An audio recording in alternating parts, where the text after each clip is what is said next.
Hello दोस्तों, कैसे हैं आप लोग। स्वागत है आपका आपके अपने ही चैनल बीएड एग्ज़ाम पे, जहां हम लोग देखते हैं प्रीवियस ईयर पेपर्स और करते हैं हर एक क्वेश्चंस के ऊपर छोटा छोटा डिस्कशन भी। तो अगर अभी तक आपने चैनल को सब्सक्राइब नहीं किया है या आप चैनल पे नए हैं तो चैनल सब्सक्राइब कर लें, ताकि आगे आने वाली सारी इंपॉर्टेंट वीडियोज़ की नोटिफिकेशन आपको समय पर मिलती रहे। साथ ही साथ मैं आपको ये भी बता दूं कि आगे हम चल के इस चैनल के माध्यम से बहुत सारे ऐसे डिस्कशन के वीडियोस देखने वाले हैं। हर एक क्वेश्चन के ऊपर वीडियोस आपको मिलेंगे, जो कि आपको एग्जाम में प्रश्नों के उत्तर देने में काफ़ी मददगार, काफ़ी सहायक होंगे। तो इसलिए चैनल को सब्सक्राइब कर लें, ताकि वो सारे प्रश्न, वो सारी सूचनाएं, वो कंटेंट जो अब इस चैनल पे आपको आगे मिलने वाली हैं, वो आपको सदा मिलती रहे। चलिए आज का पेपर स्टार्ट कर लेते हैं। आज का प्रश्न पत्र देखते हैं।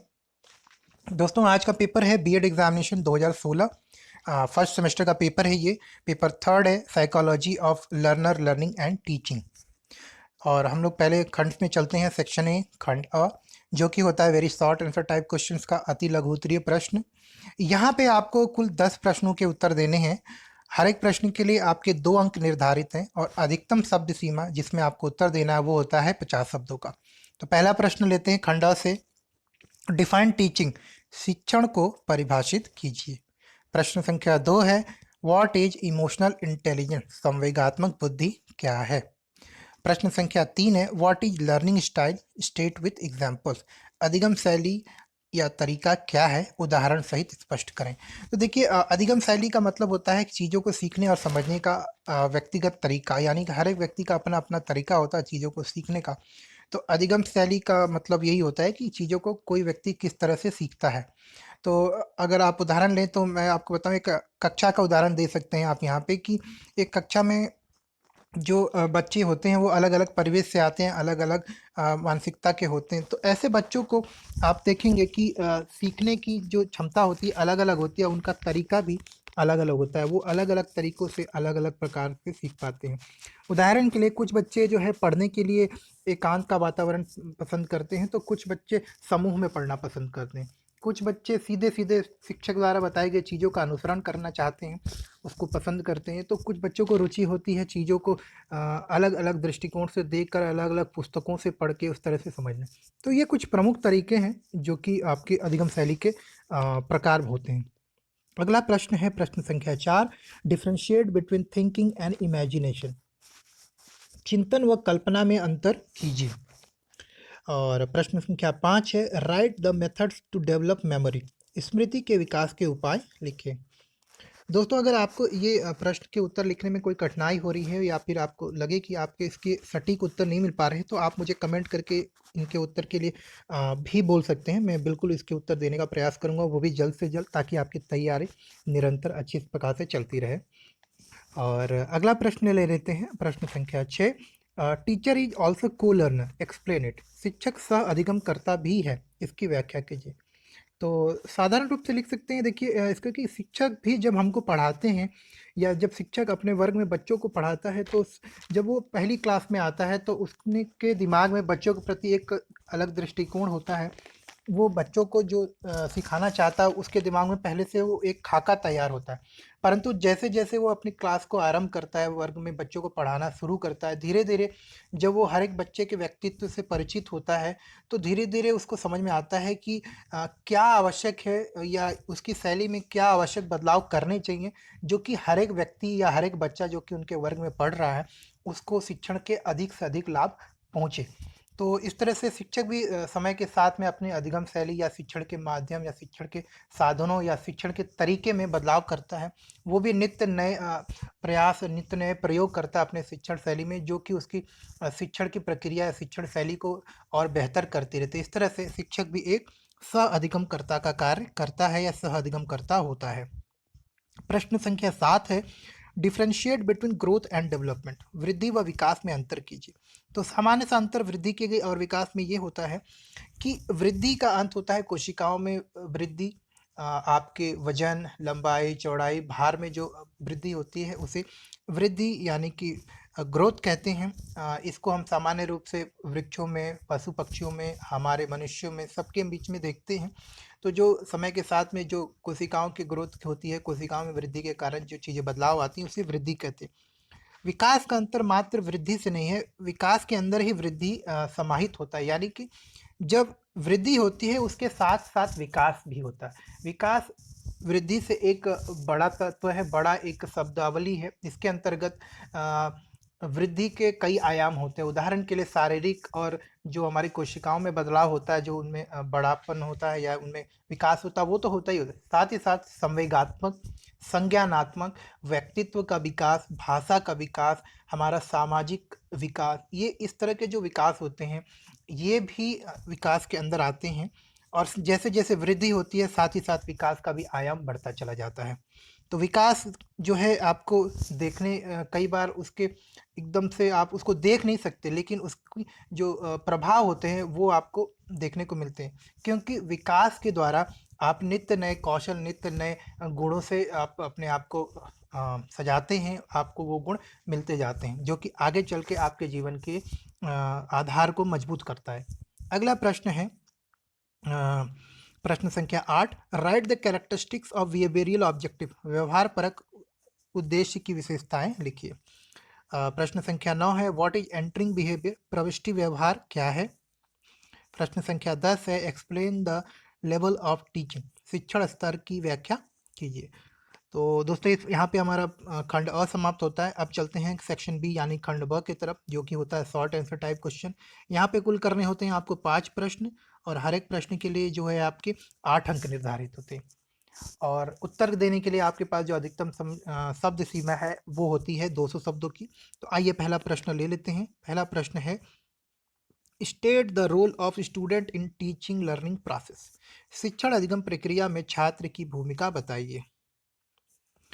अथवा आप लिख सकते हैं, explain the model role of teacher in teaching learning situation, शिक्षण अधिगम परिस्थितियों में एक मॉडल आदर्श के रूप में अध्यापक की भूमिका की व्याख्या कीजिए। प्रश्न संख्या 3 है दोस्तों, right the kinds of memory with example, उदाहरण सहित स्मृति के प्रकार लिखिए। अथवा आप लिख सकते हैं, what is forgetting, write the ways of minimising forgetting, विस्मृति क्या है, विस्मृति को कम करने के उपाय। तो दोस्तों फॉरगेटिंग का मतलब होता है कि जब हम किसी चीज़ को जो पूर्व में हमने अनुभव किया या पूर्व में सीखा है, किसी समय जब उसको हम लोग वापस से अपने चेतना में लाने का प्रयास करते हैं, उसके बारे में सोचना चाहते हैं या उस जानकारी को वापस से इस्तेमाल करना चाहते हैं, तो अगर वो हमारी चेतना में नहीं आता है, हमें याद नहीं हो पाता, हम उस चीज़ को उस तरह से प्रस्तुत नहीं कर पाते हो, तो यही फॉरगेटिंग होता है। अब फॉरगेटिंग यानी कि विस्मृति को कम करने के कई तरीके हैं। आप सतत प्रयास करते रहें, चीज़ों को सही तरीके से सीखें, और दूसरा होता है आप चीज़ों को अपने जीवन से जोड़कर जब याद करते हैं तो वो चीज़ें याद रहती हैं। तो कुछ तरीके होते हैं, वैज्ञानिक तरीके, जिससे भी हम भूलने की जो प्रक्रिया है उसको कम कर सकते हैं। अगला प्रश्न लेते हैं दोस्तों, प्रश्न संख्या 4, explain the principle of development, विकास के सिद्धांतों की व्याख्या कीजिए। और इसके अथवा में है, what is operant conditioning, right the educational implications of it. Operant conditioning जो है कॉन्सेप्ट जो है आपका, क्रिया प्रसूत अनुबंध क्या है, इसकी शैक्षिक उपयोगिता लिखी।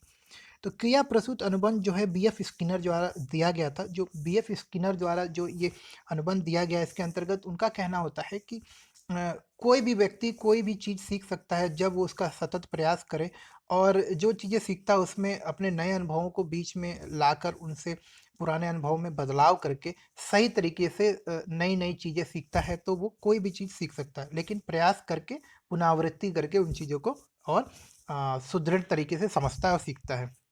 ये शिक्षा में भी बहुत उपयोगी होता है, इसको आगे हम लोग चर्चा करेंगे।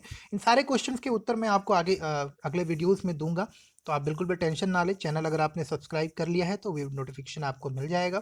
चलिए प्रश्न संख्या 5 में चलते हैं। Who is called gifted child, what special provisions would you make for education of gifted child, प्रतिभाशाली बालक किसे कहा जा सकता है, इनकी शिक्षा के लिए आप क्या विशिष्ट व्यवस्था करेंगे। अथवा what is creativity, right the characteristics of creative children. तो देखिए प्रतिभाशाली बालक, या उनको अगर मैं दोनों प्रश्न एक साथ उत्तर दे देता हूँ कि प्रतिभाशाली बालक या क्रिएटिव जो बच्चे होते हैं, क्रिएटिव चाइल्ड जो होते हैं, सृजनशील बच्चे, इनके अंदर चीज़ों को सीखने समझने की क्षमता सामान्य बालकों की तुलना में अधिक होती है। दूसरा पॉइंट होता है इनका जो आईक्यू लेवल होता है, इंटेलिजेंट कोशिएंट होता है, वो भी सामान्य बालकों की तुलना में अधिक होता है। ये आपकी 130 से और 120-30 के रेंज में होता है। इसके अलावा आप प्रतिभाशाली बालकों के कई विशेष गुण होते हैं, जैसे कि वो अपने क्लास में अपने वर्ग में चीज़ों को पढ़ने में अधिक रुचि लेते हैं और सारी चीज़ें जल्दी-जल्दी पढ़ के ख़त्म कर देना चाहते हैं। दूसरा, वो पाठ्य सहगामी क्रियाओं में भी काफ़ी आगे होते हैं। वो चाहते हैं कि शिक्षक, उनके मित्र, उनके अभिभावक उसकी प्रशंसा करें। वो अपने कक्षा में सबसे अव्वल रहना चाहता है, वो आगे रहना चाहता है। ऐसे बच्चे एक ही प्रश्न को या एक स्थिति को कई दृष्टिकोण से देखकर समझना चाहते हैं, उसके ऊपर जिज्ञासा रखते हैं, उस चीज़ को अलग-अलग तरीकों से समझ के उसके नई दृष्टिकोण बनाना चाहते हैं। प्रश्न संख्या 6 है, define cognition, state the factor affecting mental cognition of child. संज्ञान को परिभाषित कीजिए, बालक के मानसिक विकास को प्रभावित करने वाले कारक बताइए। अथवा childhood is unique period of life, explain this statement and describe the social development of child. बाल्यकाल जीवन का अनोखा काल है, इस कथन को स्पष्ट कीजिए तथा बाल्यकाल में सामाजिक विकास का वर्णन कीजिए। तो दूसरा प्रश्न आप कर सकते हैं, दोनों प्रश्न ही अच्छे हैं। बाल्यकाल के बारे में तो आपको पता ही है कि इस काल में देखिए बाल्यकाल जो होता है मुख्य रूप से आपका 2 वर्ष से लेकर 7 वर्ष तक का होता है। इस समय में जो बच्चा जो होता है आपका चीज़ों को सीखने समझने के लिए उसकी क्षमता अति तीव्र होती है, वो चीज़ों को बहुत जल्दी सीख लेते हैं। तो इस उम्र में अगर बच्चों को नई-नई भाषाएँ, नई-नई चीज़ें, नई-नई कलाएँ, नए-नए चीज़ें जो आप सिखाना चाहते हैं, अगर उनको सिखाने का प्रयास करें, सही तरीके से उनको सिखाएँ तो बच्चे जल्दी सीखते हैं और उनके इसका आगे चल के काफ़ी अच्छा प्रभाव भी पड़ता है। तो इस तरह से दोस्तों खंड ब भी समाप्त हुआ। अब चलते हैं खंड सी में, यानी कि सेक्शन सी खंड स। लॉन्ग आंसर टाइप क्वेश्चन है यहाँ पे, दीर्घ उत्तरीय प्रश्न। आपको करने हैं मात्र 2 प्रश्न और हर एक प्रश्न के लिए आपको मिलेंगे 15 अंक। यहाँ पे जो अधिकतम शब्द सीमा निर्धारित है वो होती है 500 शब्दों की। तो आइए पहला प्रश्न ले लेते हैं।